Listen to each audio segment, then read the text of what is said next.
Hello everyone, welcome to my channel.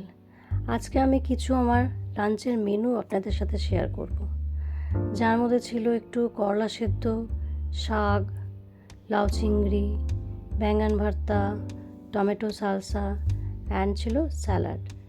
Salad আমার daily ডায়েটে থাকে।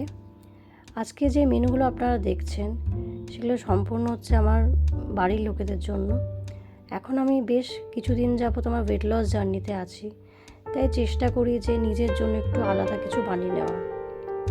অনেক দিন আমি এগুলোও খাই, আবার শাক সবজি নিজের ঘরোয়া রান্নাগুলোও খাই, কিন্তু কিছু কিছু দিন আমি আমার নিজের জন্য আলাদা করে আবার বানিয়েও নিই। এখন আমি আমার মেয়েকে খেতে দিয়ে চলুন আপনাকে দেখাই আমার জন্য আমি কি বানালাম। আজকে আমি বানালাম আমার জন্য ব্রাউন রাইস, যার মধ্যে আছে প্রচুর corn and lots of vegetable, আর আছে বয়েলড গার্লিক চিকেনটাও মাপ করা 4 পিসেস, আর চালটা আছে 100 গ্রাম অফ রাইস। তার সাথে আছে টমেটো সালসা অ্যান্ড স্যালাড। যেহেতু আমি এখন ওয়েট লস জার্নিতে আছি, তাই আমার পোর্শনটা is mandatory. Thank you for watching.